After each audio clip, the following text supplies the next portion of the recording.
Unit number 4 start करना है हमने, जो कि है pollutants and their effect on the environment. Pollutants क्या है? पोल्यूटेंट्स वो चीज़ जो कि पोल्यूशन कॉज कर रही है उसको हम पोल्यूटेंट कहते हैं। इस चैप्टर में हम पढ़ेंगे कि कौन कौन से पोल्यूटेंट्स हैं और किस तरह वो पोल्यूटेंट्स जो हैं हमारे इन्वायरमेंट को अफेक्ट कर रहे हैं। The environment will live is not as clean as it should be. वो कह रहे हैं कि वो इन्वायरमेंट जिसके अंदर हम रह रहे हैं वो इतना साफ नहीं है जितना कि उसको होना चाहिए। Various natural and human activities contaminate it with the harmful substances। वो कह रहे हैं कि बहुत सारे नेचुरल और साथ ही साथ जो ह्यूमन एक्टिविटीज़ भी ऐसी हैं कि जो कि कंटामिनेट, यानी कंटामिनेट को हम कहते हैं इम्प्योर करना या पोल्यूट करना।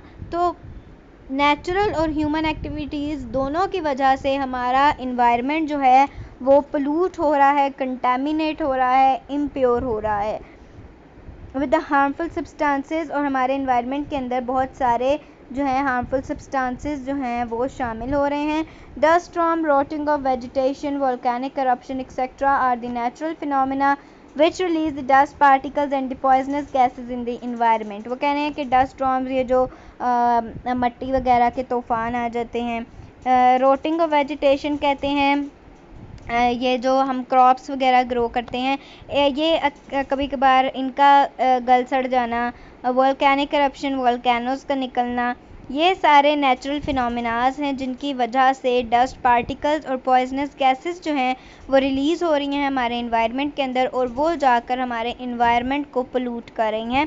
On the other hand, burning of the fuel in the vehicle and industries and many other human activities are releasing the poisonous components in the environment। वो कह रहे हैं कि दूसरी तरफ एक तो ये नेचुरल फिनोमिनाज तो हैं, लेकिन दूसरी तरफ जो ह्यूमन बीइंग्स हैं वो उनकी एक्टिविटीज़ ऐसी हैं जो कि इन्वायरमेंट को पोल्यूट कर रही हैं। जिस तरह उन्होंने बताया है कि फ्यूल वगैरह का बर्न करना है जो कि इंडस्ट्रीज़ में और व्हीकल्स वगैरह में हो रहा है, वो उसकी वजह से पॉइजनस गैसेस रिलीज़ हो रही हैं जो कि हमारे इन्वायरमेंट में शामिल हो रही हैं और हमारे इन्वायरमेंट को पोल्यूट कर रही हैं। The poisonous and the harmful substances which contaminate or pollute the air are called the air pollutants। वो कह रहे हैं कि वो poisonous और harmful substances जो कि हमारे इन्वायरमेंट को पोल्यूट कर रहे हैं, हमारी एयर को पोल्यूट कर रहे हैं, हमारी एयर को कंटामिनेट कर रहे हैं, इम्प्योर कर रहे हैं, तो उन सारी सब्सटेंसेस को हम कहेंगे air pollutants. In this chapter we will discuss the effect of air pollutant on the human life and the environment। वो कह रहे हैं कि इस चैप्टर में हम बहुत सारे एयर पोल्यूटेंट्स के बारे में पढ़ेंगे जो कि हमारी एयर को जो है वो एयर पोल्यूशन कॉज कर रहे हैं, उनके बारे में पढ़ेंगे। और awareness about the environmental pollution, awareness देंगे लोगों को इन्वायरमेंटल पोल्यूशन के बारे में। और साथ ही साथ measures to reduce it will also be discuss, और किस तरह से इन सारे इन्वायरमेंटल पोल्यूशंस को कंट्रोल किया जा सकता है, रिड्यूस किया जा सकता है, ये भी हम इस चैप्टर में पढ़ेंगे। Lecture number 1 will be about the air pollutants and their sources. Air pollutants कौन कौन से हैं और उनके सोर्सेज क्या हैं। सबसे पहले हम पढ़ेंगे कि एयर पोल्यूटेंट्स हैं कौन से। कार्बन मोनोऑक्साइड, ठीक है, sulphur dioxide, oxides of nitrogen जिसके अंदर NO एंड NO2 दोनों शामिल हैं, क्लोरोफ्लोरोकार्बन CFC गैसेस जिसको हम कहते हैं। तो ये चार जो हैं वो मेन एयर पोल्यूटेंट्स हैं, carbon monoxide, sulphur dioxide, oxides of nitrogen and chlorofluorocarbon. Poisonous gases produced during the decay of dead organic matter and particulate matter like soot, dust particles, pollens, metallic compounds, etc. also pollute the environment। वो कह रहे हैं कि जब बहुत सारी poisonous gases भी release होती हैं, जब जो भी डेड मैटर है उसको डिके, जब वो डिके होता है, ऑर्गेनिक मैटर जो है, जब एनिमल्स और प्लांट्स की डेथ होती है, जब उनकी बॉडीज़ डिके हो रही हैं, तो उसके अंदर से भी बहुत सारी पॉइजनस गैसेस रिलीज़ होती हैं। साथ ही साथ डस्ट पार्टिकल्स, पॉलन्स और मेटालिक कंपाउंड्स भी जो हैं ऐसे हैं जो कि जिनकी वजह से पॉइजनस गैसेस जो हैं वो प्रोड्यूस हो रही हैं और वो हमारे इन्वायरमेंट को पोल्यूट कर रहे हैं। अब हम पढ़ेंगे कि इन सारी जो भी हार्मफुल गैसेस हैं इनका सोर्स क्या है। तो सबसे पहले पढ़ेंगे कार्बन मोनोऑक्साइड का सोर्स। Carbon monoxide is produced by the incomplete combustion of coal and other fossil fuels natural gas, petrol, oil etcetera. वो कह रहे हैं कि कार्बन मोनोऑक्साइड जो है वो इनकम्प्लीट कंबस्टन, ठीक है। इनकम्प्लीट कंबस्टन क्या है? कंबस्टन कहते हैं बर्निंग को, बर्निंग के प्रोसेस को कंबस्टन भी कहते हैं। जब कोल और दूसरे फॉसिल फ्यूल जिस तरह नेचुरल गैस होगी, पेट्रोल है, ऑयल है, इन सब को इनकम्प्लीट कंबस्टन इनकी की जाती है, यानी इनको पूरी तरह से जलाया नहीं जाता, इनको इनकम्प्लीट बर्न किया जाता है, तो फिर कार्बन मोनोऑक्साइड जो है वो रिलीज़ होती है। Smoke released from the motor vehicles and industries is the main source of carbon monoxide. Smoke जो कि बहुत सारे व्हीकल से और साथ ही साथ इंडस्ट्रीज से भी निकल रही है, ये एक बहुत बड़ा सोर्स है कार्बन मोनोऑक्साइड का।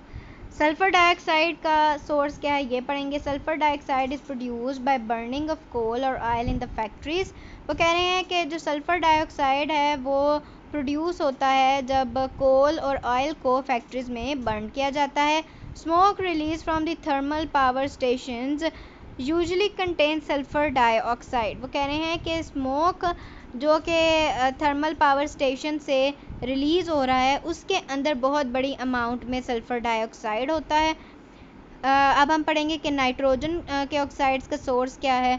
Oxides of nitrogen are produced by burning of coal and oil at the high temperature in the industries and vehicle engines.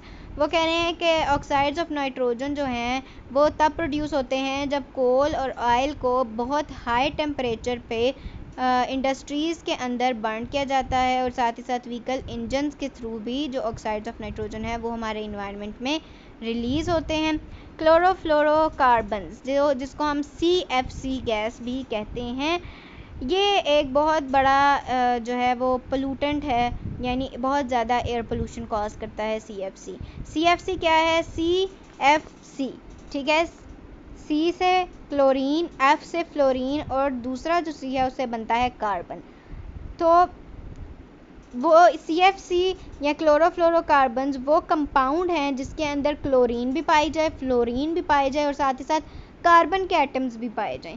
CFCs are used in the aerosol sprays, refrigerator and air conditioning systems. वो कह रहे हैं कि जो sprays वगैरह होते हैं उनके अंदर, रेफ्रिजरेटर्स के अंदर यानी जो फ्रिज वगैरह हम यूज़ करते हैं उसके अंदर, एयर कंडीशनर्स, AC वगैरह के अंदर, इन सारी चीज़ों के अंदर CFC को यूज़ किया जाता है।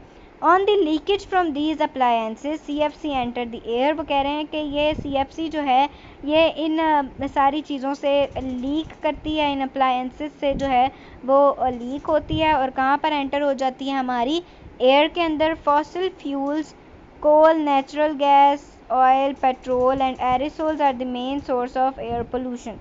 वो कह रहे हैं कि फॉसिल फ्यूल जिसके अंदर कोल, नेचुरल गैस, ऑयल और पेट्रोल वगैरह शामिल हैं, जब इनका कंप्लीट कंबस्टन या इनकम्प्लीट कंबस्टन इनकी की जाए या फिर एरोसोल स्प्रेज जो हैं उनको यूज़ किया जाए तो ये चीज़ें बहुत बड़ा सोर्स हैं एयर पोल्यूशन कॉज करने का। Rotting vegetation and volcanic eruption are natural sources of air pollution. जब वेजिटेशन वगैरह रॉट हो जाती है, मैंने बताया जब जो क्रॉप्स वगैरह हैं या जो ट्रीज़ वगैरह हैं वो रॉट होते हैं, गल सड़ जाते हैं तब, और साथ ही साथ जब वोल्केनो की इरप्शन होती है यानी जब वोल्केनो निकलता है तो वो एक तो उसके अंदर बहुत बड़ी अमाउंट में लावा होता है और साथ ही साथ जब वोल्केनो की इरप्शन होती है तो बहुत ज़्यादा अमाउंट में गैसेस रिलीज़ होती हैं हमारे एनवायरनमेंट में, जिसके अंदर बहुत सारे हार्मफुल सब्सटेंसेस होते हैं। उस जो स्मोक उड़ रहा है उसके अंदर बहुत ज़्यादा गैसेस हैं पॉइजनस और साथ ही साथ हार्मफुल सब्सटेंसेस हैं जो कि एयर पोल्यूशन कॉज कर रही हैं।